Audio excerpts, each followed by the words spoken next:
Hey there, everyone. Welcome to this morning's edition of the MPC Markets Morning Call. It is the 5th of May. We would have had a few public holidays potentially in Europe around May Day. We certainly had one Labor Day holidays around Australia yesterday. Look, I mean, very simple. Oil up, stocks down. Coming out of the end of earnings season now, and essentially we've just seen obviously oil bounced back to about 106 in WTI, around about 115 in Brent, depending on which contract you're following. And there's been, the UAE has been attacked overnight. Iranian drones struck a Fajara oil industry zone, which is the Middle East's largest oil storage hub. There were some people injured, and then the UAE strongly condemned the attacks. So, and OPEC announced 188,000 barrel per day output increase for June. I mean, whether they can transport that is a different matter. But yeah, so we had Brent up 5.4 at 114, WTI up 3.5 at 105 or 50 odd. We had 30-year Treasury yields above 5% for the first time since last July. And you had 10-year treasuries up around about 7 basis points as well. So, I mean, look, we really are at a point where they're running out of. I mean, as you can see here, we got the attacks up here at the moment for the first time. As you can see, the ceasefire has been largely observed up until now. We are now 65 days to even getting close to normal.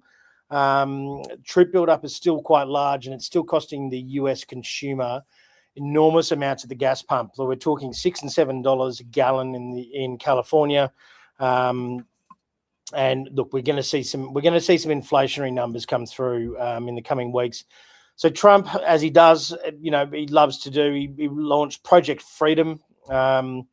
So that's about the US Navy escorting vessels through the Strait, and apparently he's got some passage. I'm not entirely sure why, why he hasn't done this earlier or whether this will actually happen. There's not a lot of details outside of him announcing that, Project Freedom. Hope it goes a lot better than, the first project where it was going to be a 6-day war.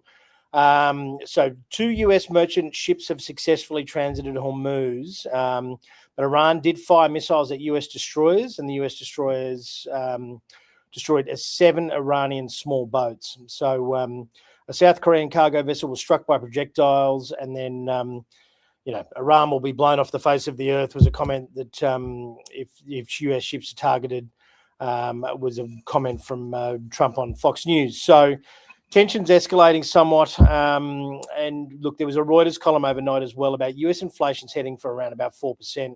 Does not surprise me. And we've got US and Chinese sanctions.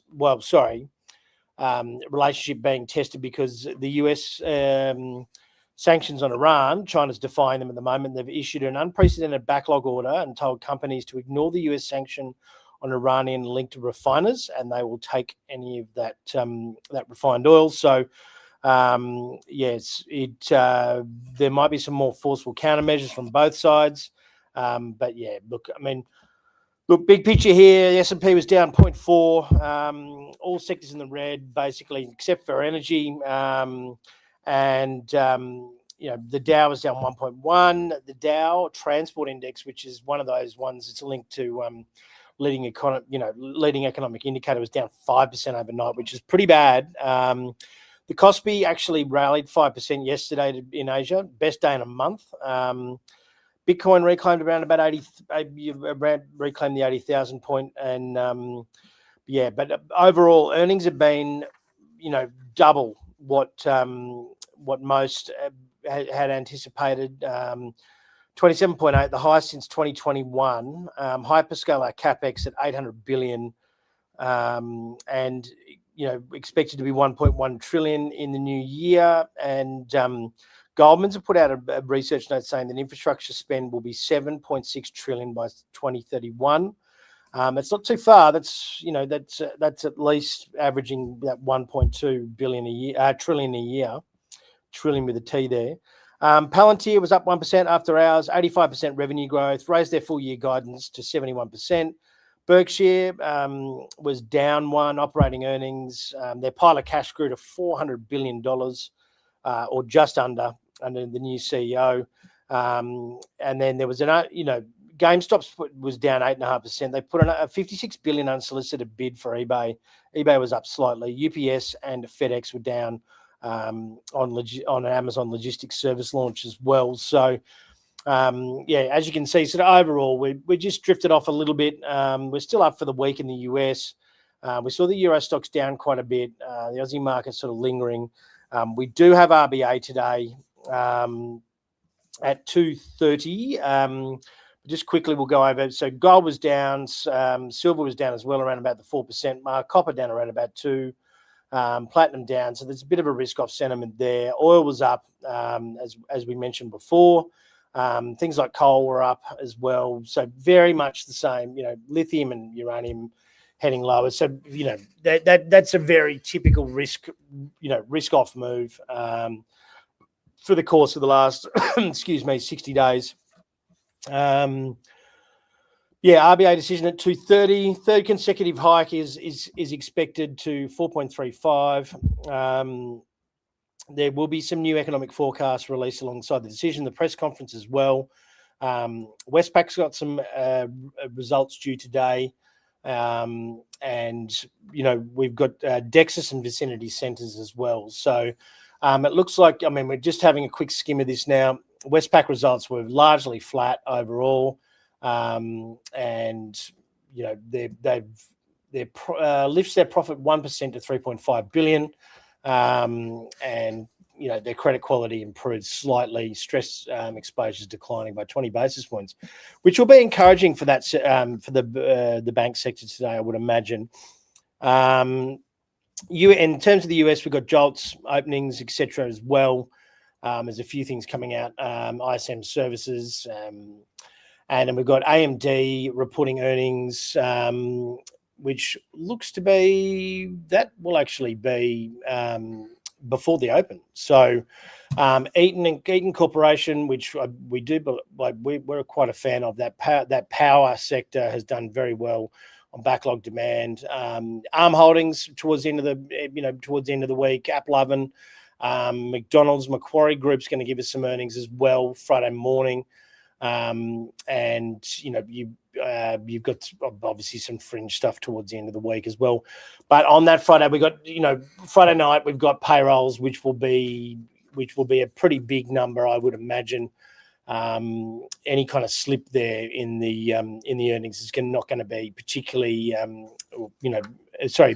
any slip in the economy is not going to be taken particularly well. We've seen some massive layoffs announced, but jobs numbers maintaining some resilience, which is a little bit confusing. But it depends on how much of a tinfoil hat you wear. You can, it'd be a little bit of a conspiracy theory that Trump's got his man in the BLS now. So whether they're going to hit, whether the numbers coming out are just going to be fairly fudged up until then. So we've got the Trump Z summit approaching later in May, and I think we're on that payrolls number. We're expecting around about the 65,000 mark, which doesn't really cover, migration, or used to not cover migration. For those of you who haven't seen Buy the Dip, we've been talking about this quite a lot lately. So we're selling out of our S&P 500 ETFs, and we're going into a structured investment called Buy the Dip. Basically, you're going to get the lowest Monday settlement between May 18th and October 18th on the Monday, and so we're essentially looking for anywhere up to a 10 to 15% dip somewhere between now and the middle of October. You better hurry with this one because we do start to close up next week. Obviously, the strike date being the 18th, so we're winding this up by the 15th. So basically, you've got 10 days to scan, register your interest. This is a really good one, people, because the midterm election dips are unbelievably consistent. We've got a 10% dip most years. Every 4-year period around these midterms since 1940. Trump may be the difference, but you've got to back stats on this thing with all of the geopolitical noise going on, with the increased cost of living in the US, etc. I think there's going to be it's going to be a pretty hard fought election. We don't really see the Democrats putting up enormously strong candidates, but that uncertainty about who's going to be in power and take control of the Senate or the House, etc. Markets don't like uncertainty. So scan that code and have a look. There's an explainer video there. There is also you can grab the PDF and the PDS, etc. It's a 6-to-1 leverage to the upside and not so much on the downside. But yeah, be better off having a look at the at the video and having a read of the document overall. Look, have a great day, everyone, and eyes on obviously the RBA, and we will speak again tomorrow. Feeling lost with investing? Meet Mosaic. Mosaic is MPC Markets' platform that turns confusing markets into clear, actionable guidance for your portfolio. Discover Mosaic today. Portfolio and trade ideas in one place for clients and subscribers, powered by MPC Markets.